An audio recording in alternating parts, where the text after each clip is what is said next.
Renata, então eu já vou começar com você. Bom, queria que você contasse um pouquinho aqui para a gente, né, quais são as atribuições específicas de um profissional que atua na área de clearance, né, de curadoria de arte e outras obras de acervo privado. Bem, primeiro, boa noite a todos. IDS, muito obrigada pelo convite. Estou super honrada de estar aqui com vocês. Rafael, também, um prazer a gente estar junto nesse bate-papo. Respondendo a sua pergunta, Fernanda, eu acho que o mais interessante nesse caso é pensar o seguinte, né? Acho que quando a gente pensa em exposição de obra de arte, às vezes as pessoas pensam assim, puxa vida, mas se eu tenho um quadro... Eu estou fazendo essa reflexão aqui só para a gente partir de um mesmo ponto, né? Poxa, se eu tenho um quadro, se eu tenho uma escultura e se ela é minha, ainda assim eu preciso pedir autorização para alguém? Precisa, porque a própria lei prevê isso, e além do mais, a exposição é um evento complexo. Por mais que você possa colocar o teu quadro na parede, e te é um direito garantido, quando você vai exibir uma obra, uma exposição, como eu já disse, é um evento complexo, ela não envolve só você colocar o quadro na parede. Você tem que fotografar, produzir catálogo, produzir folder, fazer mídia, e para tudo isso você precisa da autorização do artista que criou aquela imagem, aquela obra de arte. Então, assim, se a gente for pensar na característica de um profissional de clearance, pensando aqui, refletindo, acho que tem que ser alguém primeiro com espírito de pesquisador, para ir muito fundo na descoberta de quem é aquele artista, ele está vivo, ele está morto, ele tem sucessores, quem é essa pessoa, porque é o primeiro funil e é quem a gente vai ter que procurar para começar a desatar esses nós, para desembaraçar esses direitos e botar uma exposição, botar o evento de pé. Eu acho que esse profissional, né, tem que ter também um espírito de negociador, porque nem sempre é importante entender e traduzir o que é caro para um artista, né? Caro no sentido de querido, de importante, e normalmente são esses afetos que vêm para a mesa na hora de você negociar. A permissão para usar uma imagem, para reproduzir, para coisas desse tipo. Então, tem que ser alguém muito diplomático, muito habilidoso nessa conversa, né? Porque uma obra é um filho do artista. Então, a gente tem que ter essa sensibilidade. Eu acho que formação jurídica ou suporte direto de uma assessoria jurídica, porque nesse processo de negociação você não só identifica, né, quais são, talvez, os riscos nesse desate de nós, e você, depois disso, vai ter que desembocar também num contrato, porque você vai precisar formalizar isso por escrito. E, além de ter esse conhecimento jurídico ou suporte, né, de uma assessoria jurídica, que eu acho que é fundamental, um bom inglês também seria uma boa ferramenta, porque hoje em dia a gente está num mundo, né, tão globalizado, tão intenso, que a falta do idioma pode ser uma barreira nessa negociação. Então, de bate-pronto, eu acho que são essas as principais características. Com certeza, Renata, acho que você está certíssima. Acho que tanto o conhecimento jurídico, né, obviamente, mas aliado a esse espírito curioso, né, investigativo, e um bom negociador, acho que são fundamentais aí para lidar, né, com o artista, que no final a gente está falando do filho do artista, né, enfim, né, de onde tem aí um sentimento, né, além da parte comercial. Renata, eu vou aproveitar aqui, porque uma coisa que me ocorreu quando, né, o Rafael estava falando e a gente viu, foi essa questão dos herdeiros, né? Porque a gente lida aí com, né, muitas vezes pessoas que já morreram e temos aí podemos ter uma dificuldade, né, de localizar o detentor do direito, ou quem é o herdeiro, ou se tem, enfim, alguma situação aí familiar que tenha uma confusão entre herdeiros. E aí eu imagino que você, como, né, enfim, como profissional aí que atua na área de curadoria de arte, nessa parte de museu, que você passe muito por isso. Então, eu queria ouvir um pouquinho aí de você, enfim, sobre como que vocês lidam, né, com esse clearance de direitos aí, considerando essas particularidades, quando vocês vão montar uma exposição, quando vocês vão montar uma exibição, um projeto. Olha, assim, na verdade, tudo que o Rafael falou é super importante na área de audiovisual, e eu imagino a complexidade de botar isso de pé. E do nosso lado aqui, talvez o primeiro grande desafio é ter informações precisas, né? Se eu pudesse contar, por exemplo, 2 casos para vocês entenderem mais ou menos o desafio, acho que fica legal. A Pode gente contar. precisou, num determinado momento, colocar, desembaraçar os direitos musicais de uma série de fonogramas que foram vinculados num pequeno filme. E aí, bem, eram 16 pequenos trechos.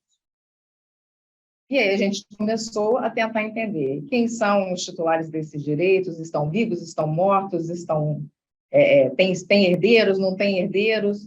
E aí, não bastasse o número de artistas, né, e de gravadoras e de editoras e essa coisa toda, no meio do caminho, a gente foi descobrindo que, por exemplo, tinha uma execução específica que tinha sido feita dentro de um CD promovido pela Prefeitura do Rio, numa estrutura de cultura da década de 80, que nos governos posteriores foi extinta, numa época em que você não tinha registro, computador, você não sabia nem quem eram as pessoas, para onde foi o arquivo daquela secretaria, e a gente estava falando, sei lá, de 2015, 2016. Assim, a gente demorou para estar com tudo certinho, tudo redondo para colocar esse filme para rodar, 3 anos. Mas mas a gente teve esse tempo. Então, acho que talvez assim, um dos grandes desafios do clearance é o tempo, porque todo empreendimento cultural, ele tem um tempo para estar de pé, tem dinheiro de investidor, tem expectativa, tem anúncio. Então, eu acho que esse é um caso interessante que mostra assim, como é desafiador. Essa história da secretaria, a gente acabou resolvendo depois, publicando por edital, intimando, aí começam a surgir as ideias criativas para ficar com tudo redondo, porque não dá para ter nada meia boca, tem que ser tudo muito perfeito, muito redondo. E um outro caso que a gente tem, assim, supondo, por hipótese, que a gente estivesse lidando ali com um artista que tinha 12 herdeiros, né? Alguns herdeiros naturais, outros herdeiros testamentários, e dos testamentários você tinha ali algumas associações de artistas, né? Algumas eram PJs. E a interlocução era feita com uma pessoa, que vinha conversar com a gente e falava que não, fala comigo, mas está tudo certo, tá tudo bem. Então tá, então você consegue para a gente, né, autorização dos direitos? Não, consigo sim. Em dado momento, no processo, né, de produção da exposição, ela falou assim, é o seguinte, liguem vocês. Eu te dou o telefone e vocês ligam. E no meio do caminho, a gente vai descobrindo, na verdade, que a relação entre esses herdeiros era péssima. Um começou a querer boicotar o outro, o tempo passando, a exposição anunciada, e a gente aqui, 10 horas da noite, 11 horas da noite, liga para um, liga para outro, liga para a viúva, liga para o filho. Assim, deu tudo certo, ficou tudo Haja de pé. coração. Mas, assim, até tudo isso aí, imagina quantos mini infartos eu não tive por aqui, né? Imagina. Imagino. Mas então, acho que falta de informação e prazo é super desafiador para a gente, né? Ter que colocar essa coisa de pé. Então, quando é possível, se você pode começar isso com alguma antecedência, é o melhor dos mundos. É lógico que isso é modelo ideal, né? A gente sabe que no dia a dia a gente acaba tendo que mesmo que fazer tudo, né? Trocar roda, apertar parafuso, com o carro andando, essas coisas, mas é isso. Acho que, pensando em 2 casos assim emblemáticos, eu conto esses 2. Nossa, imagino, assim, acho que esse é um desafio que a gente vive muito, né? Essa falta de banco de dados, né, e de um registro, né, de quem procurar, né, como localizar, e, enfim, né, acho que você deu uma ideia aí muito interessante, né, do edital, enfim, vamos publicar, que pelo menos mostre aí uma boa fé na tentativa, né, de localizar esses herdeiros. E assim, Renata, como é que vocês fazem? Tipo, olha, não achei, não tem ninguém, não localizamos. Você já se deparou com uma situação dessa? Assim, é uma coisa, a gente, no risco, assim, a gente tem que tentar mitigar risco. Esse é o nosso grande desafio, né, como jurídico.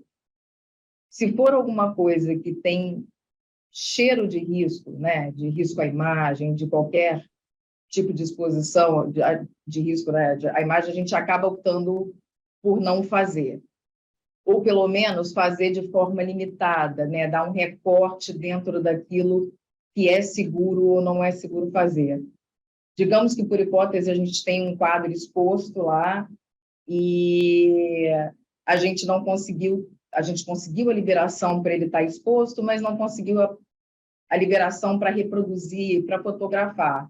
Ele não entra no catálogo, ele não entra, ele fica ali dentro daquilo que a gente tem, mas ele não entra no folder, ele não entra no anúncio que vai para a TV. Então, a nossa postura aqui é sempre mais conservadora e a gente prefere não arriscar. Ou num caso como esse, assim, que a gente, de repente, pode, né, lançar a mão de uma publicação por edital, ou, por exemplo, tem um artista em São Paulo que ele tem um testamento aberto.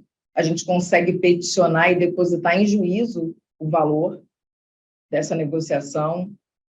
Entendi. Então, assim, tem caminhos, mas no final do dia, se tiver alguma coisa que não está regular, que está inseguro para a gente acaba não fazendo. Né? Acho que é muito arriscado você se colocar aí no meio de um monte de incertezas, né? Arriscando um projeto que envolve, na verdade, várias outras obras, né? Por causa de, às vezes, que você está inseguro, né? Enfim, acho que é super possível mesmo. Tem aqui uma pergunta da nossa audiência para o Rafael, mas, na verdade, eu acho que, enfim, Rafael e Renata, fiquem à vontade aí para comentar, e acho que é uma pergunta muito atual, porque tem a ver aí com a polêmica aí que surgiu com o comercial da Volks, né, com a Elis Regina e a Maria Rita, envolvendo aí o uso de inteligência artificial. Eu acho que esse até é um caso muito bom, né, que mostra que mesmo com um clearance, né, bem feito, certamente ali tinham a liberação dos direitos. Eu li as notícias que todos os herdeiros tinham, os descendentes, né, estavam de acordo, mas ainda assim não foi suficiente para que não tivessem questionamentos de terceiros. Então, é o seguinte, como vocês acham que os profissionais de clearance irão atuar com a falta de regulamentação por legislação de inteligência artificial diante da insegurança jurídica, né, para o uso dessa novidade? Não, e complementando um pouco, né, a repercussão desse tema, a gente sabe que a coisa passou muito pela questão da memória também, né, e desses debates que surgem de maneira acalorada nas redes, no momento em que você ainda não tem certeza de para onde a coisa vai, né? Eu pude ver recentemente, numa experiência, que essas discussões têm permeado fóruns de diversos países sobre regulação de inteligência artificial, de responsabilidades, de limites, e eu acho que, no nosso caso aqui, corroborando tudo que o Rafael já disse, a gente vai ter que viver isso na prática. Tentar entender a direção, tentando entender a questão ética, que vai muito além só do que está regulado, positivado ou não, né? É muito mais complexo que isso, e eu acho que a gente vai ter que aprender com o tempo. Com certeza, eu concordo com vocês dois. Eu acho que aí, né, vai muito além de uma questão jurídica e de interpretação de lei, né? Mas a gente está lidando com pessoas que são impactadas por uma propaganda, né? Que tem sentimentos, que tem percepções. Então, e de fato é um assunto, né, delicado, enfim. Acho que são aspectos que têm que ser considerados também num clearance, né? Assim, do que o impacto, né, dessa obra vai causar no público, né? Assim, e que possa despertar alguma questão ética que, juridicamente falando, não é preto no branco, mas que tem outras questões aí que são, né, que fazem todo sentido de serem vistas. Bom, surgiu uma outra pergunta aqui no chat, que eu acho que a gente ainda não falou, eu acho que é bem interessante, né? Que é a contratação do seguro, né? O seguro de erros e omissões aí, que a gente vê bastante também nessa etapa de clearance. Como é que vocês fazem isso, né? Vocês se deparam com isso? Isso é uma prática comum aí para vocês? No nosso caso aqui, Fernanda, a gente tem sim também, a gente costuma contratar esse seguro de E&O, a gente contrata de uma forma mais ampla e a gente depois faz seguros específicos para as montagens de exposição, que são os seguros de transporte, são outros seguros, talvez seja uma dinâmica um pouco diferente dessa das produções audiovisuais. A gente tem como parâmetro, como guarda-chuva, o D&O, mas a gente não contrata isso por empreitada cultural a cada exposição. Tem um formato um pouco diferente. Ah, que bacana, entendi. Então, na verdade, né, o que eu já até vi isso aqui num caso que eu tratei, que, enfim, que envolvia justamente o seguro, né, da utilização de uma obra que tinha sido emprestada de uma galeria, e aí a questão ali que surgiu foi porque a galeria disse que tinha o seguro. Não, não, mas eu tenho seguro, tá tranquilo. E aí a gente falou, não, mas a gente precisa ver a apólice, porque eu não sei se esse seguro está restrito apenas à obra exibida na sua galeria, e se ela for mudada de lugar, e aí como é que fica? O seguro cobre, não cobre? Então, assim, acho que esse é um cuidado importante, porque se a gente for atrás, né, só do que falam, sem olhar, a gente pode achar que está coberto e não está, né? E outra Não, também, que eu e fiquei esse cuidado a pensando, gente toma também. Esse cuidado a gente toma também, quer dizer, independentemente da outra instituição que está emprestando, ou do dono, né, da obra, eles terem um seguro, enquanto a obra está com a gente tem um seguro próprio para aquele período também. entendi, A gente toma esse entendi. cuidado porque, né, tem sempre um valor grande envolvido em cada uma dessas obras e a gente prefere não arriscar.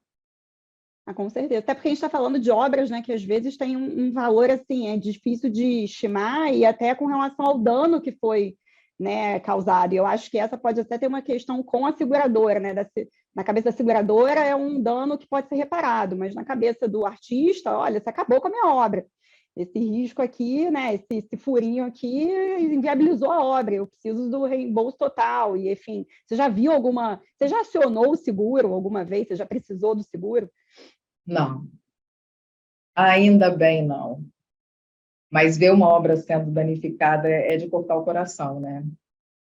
De vocês falando isso me lembrou aqueles casos que foram publicados recentemente, não sei se vocês chegaram a ver, de titulares da obra física, vamos deixar claro, muitas vezes, em que eles quiseram transformar em NFT para valorizar a obra, né? Então tem um caso de uma organização que resolveu queimar o Picasso para colocar em NFT. Não sei se vocês souberam desse caso. Isso, né, envolve questões super complexas nisso. E também de um espaço onde a regulamentação está sendo construída, né, Paty? Então, uma loucura esse caso mesmo. Pois Eu é, pensei né? também naqueles casos onde o pessoal joga, né, tomate nas telas, molho de tomate, tinta, É uma pânico. coisa que você jamais pensou que ia acontecer, né? Você vê como é que os acidentes, esses riscos são totalmente inesperados. Por que quem imaginou que uma obra no museu ia passar uma pessoa que está ali dentro do museu e ia propositalmente, né, danificar a obra? Bom, tem mais uma pergunta aqui da nossa audiência para os panelistas. Como lidar com o direito de arrependimento do licenciante de um direito personalíssimo? Pergunta quente. Multa contratual resolve? Algum caso concreto para nos passar? Renata, você quer complementar? Não, da mesma forma, a gente também não passou por isso, e eu acho que eu penso exatamente igual o Rafael, assim, acho que, no final das contas, é tentar manter um bom relacionamento, sentar, conversar, renegociar e ver o que é possível fazer, chegar a um bom termo, porque, principalmente se isso acontece com a produção ou com a exposição já em andamento, né, é uma coisa delicada. Mas é isso, a gente teria que ir vendo caso a caso e tentando encontrar saída, sendo criativo nesse caso, né, criativo e diplomático, eu acho. Bom, e que bom que vocês nunca tiveram que lidar, né, com um caso desses, porque eu imagino que seja assim um pepino que aparece no meio né, do nada que você tem que resolver. Eu tenho mais duas perguntas aqui da audiência. Dá tempo, Patrícia, da gente fazer?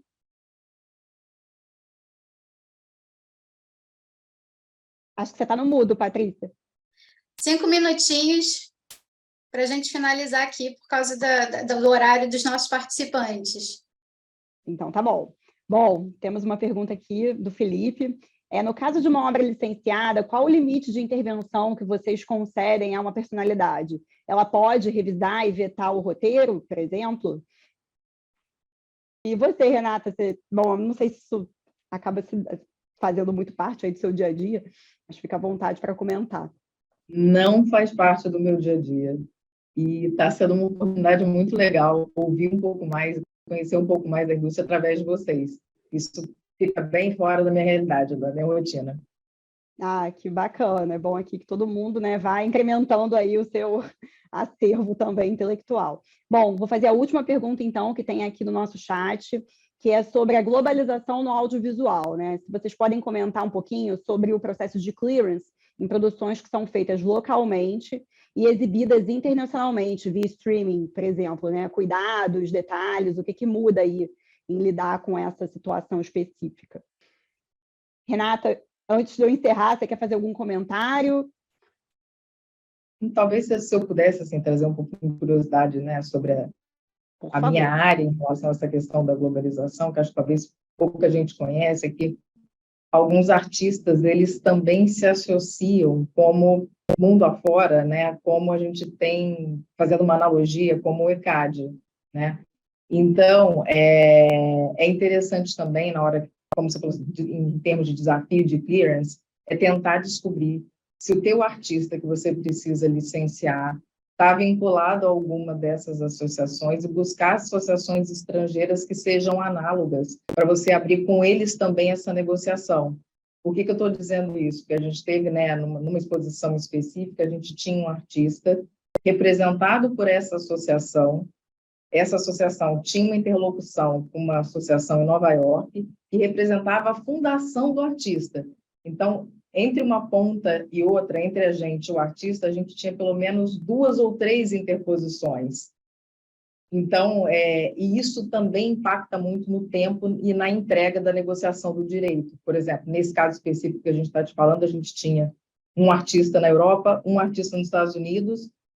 Essas associações e fundações a gente tinha uma exposição para inaugurar em setembro, a gente começou a negociar esses direitos em abril, maio, em julho, agosto, eles entraram em férias de verão, e a gente só conseguiu liberar tudo direitinho, certinho, faltando, sei lá, uma semana, 2 dias para a exposição começar. Então, em termos de globalização e de desafios, acho que essa é uma coisa que eu quis trazer, me veio à cabeça, achei que valia a pena dividir com todo mundo. Nossa, com certeza, Renata, acho super enriquecedor, porque, de fato, é um desafio, né? Lidar com essa internacionalização e mais pontas aí para você amarrar, dificultando essa celeridade, né, que a negociação precisa ter para botar uma exposição de pé.